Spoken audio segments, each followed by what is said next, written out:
With the release of chapter 265, it seems we are finally entering the end of Jujutsu Kaisen, and to no one's surprise, the battle between Yuji and Sukuna is approaching its conclusion. Because of this, Yuji has recently gotten countless power-ups which have led him to rapidly climb through the ranks, and now that he has finally showcased the domain expansion, it does bring up the question, just how strong is current Yuji compared to everyone else? It is extremely common in shonen manga for the protagonist to become one of, if not the strongest character by the end of the story, and with the way things are looking right now, it does seem like Yuji is also heading towards that direction, which is the main topic of this video. However, before we get into it, I just want to remind you all that if you enjoy watching the video, please make sure to like and subscribe as it helps the channel a ton, and means you can keep uploading more videos. Other than that though, let's get straight into it. How strong is current Yuji?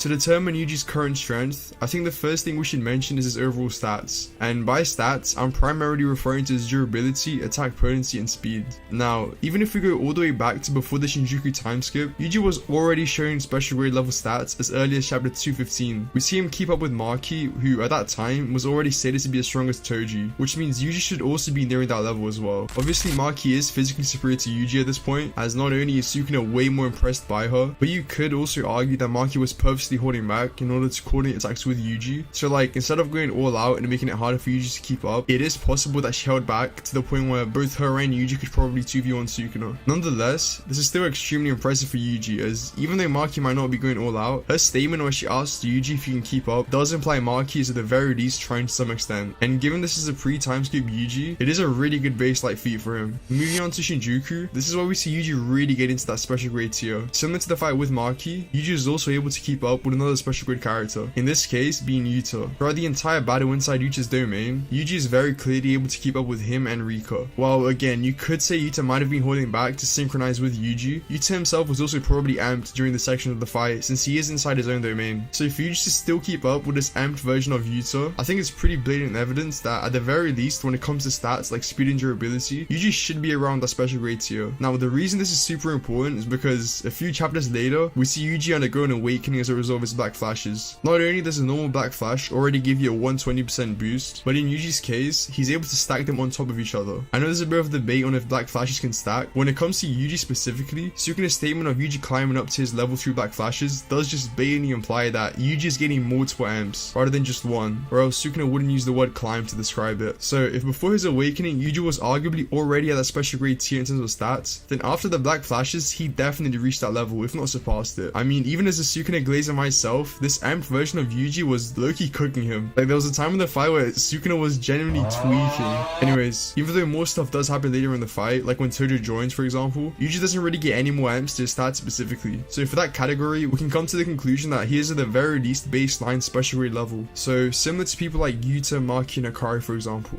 But this is solely for stats, which is why next up I'll be talking about Yuji's abilities.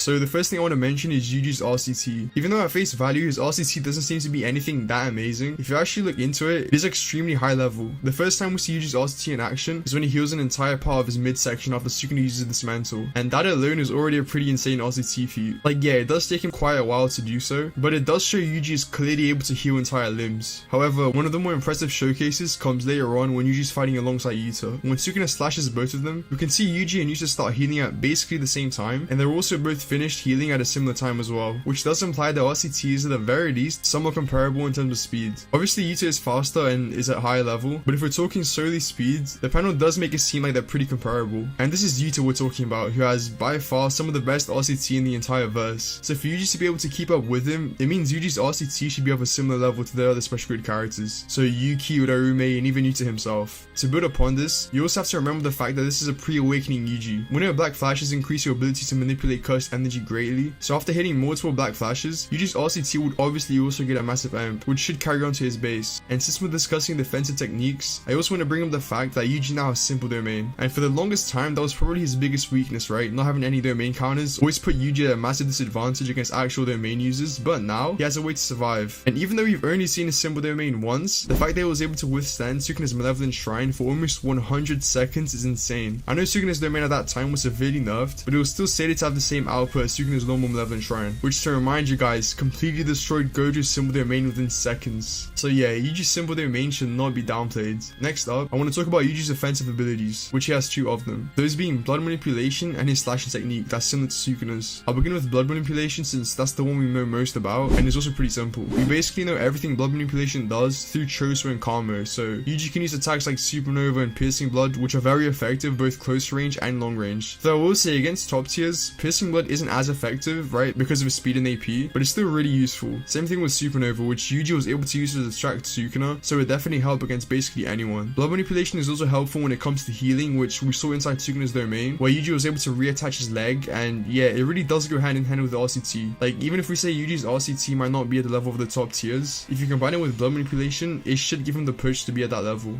Now, Yuji's new strongest technique is without a doubt his slashing CT. His normal slashes are already super powerful, he can use them to easily destroy buildings and cover a ton of AoE, but most importantly, his slashes that target the soul are where he really shines. He does this through a binding vow of some sorts to attack the barrier between Sukuna and Megami souls, and since it's a binding vow regarding his technique's target, he should very easily be able to change the target to the opponent's soul itself when finding anyone not named Sukuna or the reincarnated sorcerers like Kashimo or Ryu, for example. We don't know exactly how this technique works and the extent of which he can bypass your ability, but as Sukuna himself said, these slashes are extremely lethal. Like, as far as we know, Yuji basically has the ability to use the soul-splitting katana at will through the technique. But again, we've only really seen it for a few chapters against the worm person in the verse that can heal his soul, so I'm not going to assume Yuji can just bypass anyone's durability and one-shot them, at least not right now.